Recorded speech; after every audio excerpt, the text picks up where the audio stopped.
ഇന്നലത്തെ ദിവസം നമ്മൾ സംസാരിച്ച വലിയ വാർത്ത, നമ്മളെയൊക്കെ സങ്കടപ്പെടുത്തിയ വലിയ വാർത്ത എന്ന് പറയുന്നത് കൊട്ടാരക്കര നീലേശ്വരത്തുണ്ടായ ടിപ്പർ ലോറി അപകടമാണ്. ഈ അപകടത്തിൽ 3 പേർക്ക് ജീവൻ നഷ്ടമായ സംഭവമാണ്.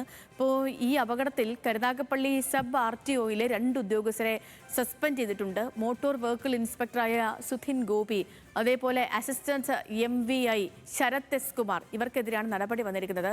കൃത്യമായ പരിശോധന ഇല്ലാതെ ടിപ്പറിന് ഫിറ്റ്നസ് സർട്ടിഫിക്കറ്റ് നൽകിയെന്ന് ചൂണ്ടിക്കാട്ടിയാണ് സസ്പെൻഷൻ. മരിച്ച സ്വകാര്യ കോളേജ് അധ്യാപകൻ ഹരിലാൽ, അതേപോലെ കാർമൽ സ്കൂളിലെ പാർത്ഥിബ്, ഇവരുടെ സംസ്കാരം ഇന്നാണ് നടക്കുന്നത്. അബ്ദുൾ ഷമീർ വിവരങ്ങളുമായി നമുക്കിപ്പം കൊല്ലത്ത് നിന്ന് ചേരുന്നുണ്ട്. ഷമീറെ, ഗുഡ് മോർണിംഗ്. ഇതിൽ ഈ അപകടമുണ്ടായതിന് പിന്നാലെ ആ സംഭവ സ്ഥലത്തേക്ക് എനിക്ക് തോന്നുന്നു 9 മണിയോടുകൂടി തന്നെ ഷമീർ എത്തുന്നു. അതിനുശേഷം ഷമീർ തന്നെ നമ്മുടെ പ്രേക്ഷകരെ കാണിക്കുന്നുണ്ട് ആ വാഹനത്തിൻ്റെ അവസ്ഥ എന്താണെന്ന്. ടയറുകളിൽ മുട്ട ടയറുകളും ഒരു തരത്തിലുള്ള ഫിറ്റ്നസ്സും ഇല്ലാത്തൊരു വാഹനമായിരുന്നു എന്നുള്ളത് ഇന്നലെ അപകടശേഷം തന്നെ നമുക്കത് ബോധ്യപ്പെടുത്തി നമ്മുടെ പ്രേക്ഷകരെ ഷമീർ തന്നെ. ഇപ്പം ഇതിൽ RTOയുടെ നടപടി തുടങ്ങിയിട്ടുണ്ട്. അത് ഏത് തരത്തിലാണ് RTO നടപടിയുമായിട്ട് മുന്നോട്ട് പോകുന്നത്? മാത്രമല്ല, ഇപ്പം ഇന്നലെ ഈ സംഭവ സ്ഥലത്തേക്ക് എത്തിയ ജില്ലയിൽ നിന്നുള്ള മന്ത്രി കൂടിയായ ബിന്ദു കൃഷ്ണ അടക്കമുള്ള ആളുകൾ പറഞ്ഞിരുന്നു, ഈ സ്കൂൾ സമയത്തൊക്കെ നിലവിൽ ടിപ്പർ വാഹനങ്ങൾക്ക് നിരത്തിലേക്ക് ഇറങ്ങാൻ അനുമതിയില്ല, പോകുമ്പോൾ തന്നെ ഇങ്ങനെ അമിത വേഗത്തിൽ പോകാൻ പാടില്ല. അപ്പം ആ നിയമങ്ങളൊക്കെ കാറ്റിൽ പറത്തിക്കൊണ്ടുള്ള സഞ്ചാരമാണ് ഇന്നലെ അവിടെ നടന്നത്. അതിനെ തുടർന്നുള്ള അപകടമാണ് നമ്മൾ അവിടെ കണ്ടത്. അങ്ങനെയാണ് 3 പേർക്ക് ജീവൻ നഷ്ടമായത്. അപ്പോൾ എന്താണ് ഇതുമായി ബന്ധപ്പെട്ടുള്ള തുടർ നടപടികൾ അധികൃതരുടെ ഭാഗത്തു നിന്നുള്ളത്, ഷമീർ?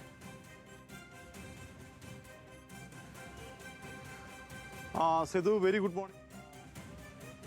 പ്രധാനപ്പെട്ട കാര്യം, ഇന്ന് ടിപ്പർ ലോറികളുടെ സമയത്തിൽ ഒരു മാറ്റം വരുത്തിയിട്ടുണ്ട്. ടിപ്പർ ലോറികൾ ഇന്നു മുതൽ കൊല്ലം ജില്ലയിൽ നിരത്തിലിറങ്ങണമെങ്കിൽ രാവിലെ 7 മണി മുതൽ 10 മണി വരെയാണ് ടിപ്പർ ലോറികൾക്ക് നിരത്തിൽ ഇറങ്ങാൻ പാടില്ലാത്ത സമയം. ഒപ്പം തന്നെ വൈകിട്ട് 3:30 മുതൽ 5:50 വരെ നിരത്തിൽ ടിപ്പർ ലോറികൾ ഇറങ്ങാൻ പാടില്ല. അത്തരത്തിൽ ഏതെങ്കിലും തരത്തിൽ ടിപ്പർ ലോറികൾ നിരത്തിലിറങ്ങിയാൽ കർശന നടപടികൾ സ്വീകരിക്കുമെന്ന് ജില്ലാ RTO വ്യക്തമാക്കിയിട്ടുണ്ട്.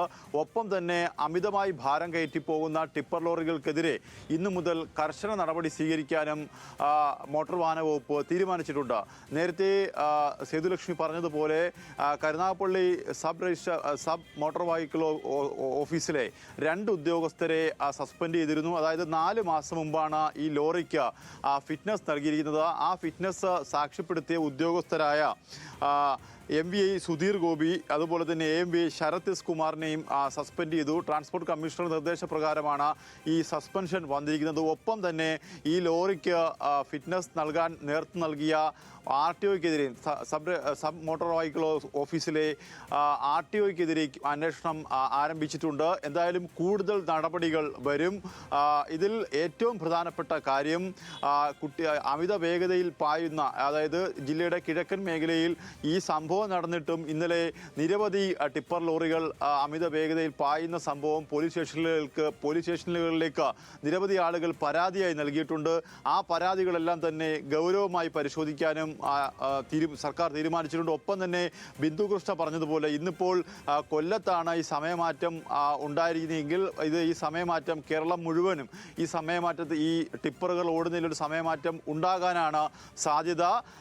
അതുപോലെ അപകടത്തിൻ്റെ വ്യാപ്തി, അപകടത്തിൽ നിലവിൽ ചികിത്സയിൽ കഴിയുന്നവരുടെ എല്ലാ കാര്യങ്ങളും സർക്കാരാണ് ഇപ്പോൾ മേൽനോട്ടം വഹിക്കുന്നത്. അനന്തപുരി ആശുപത്രിയിൽ ചികിത്സയിൽ കഴിയുന്ന കുട്ടി ഉൾപ്പെടെയുള്ളവരുടെ ആരോഗ്യനില മെച്ചപ്പെട്ടിട്ടുണ്ട് എന്നൊരു ആശ്വാസകരമായ വാർത്ത കൂടി ഈ അവസരത്തിൽ പുറത്തു വരുന്നുണ്ട്. ഒപ്പം തന്നെ 2 പേരുടെ സംസ്കാര ചടങ്ങുകൾ ഇന്ന് നടക്കും. ഹരിലാൽ, പാർത്ഥിപ്പൻ എന്നിവരുടെ സംസ്കാര ചടങ്ങുകളാണ് ഇന്ന് നടക്കുക. അവരുടെ മൃതദേഹങ്ങൾ ഇന്നലെ പോസ്റ്റ്മോർട്ടം നടത്തി മോർച്ചറിയിൽ സൂക്ഷിച്ചിരിക്കുകയാണ്. അവരുടെ സംസ്കാര ചടങ്ങുകൾ ഇന്ന് നടക്കും. ഒപ്പം തന്നെ സമാന്തരമായി ഈ അപകടവുമായി ബന്ധപ്പെട്ടുള്ള അന്വേഷണവും തുടരുകയാണ്. സേതു. ഓക്കെ ഷമീർ, ശരി. പ്രിയപ്പെട്ട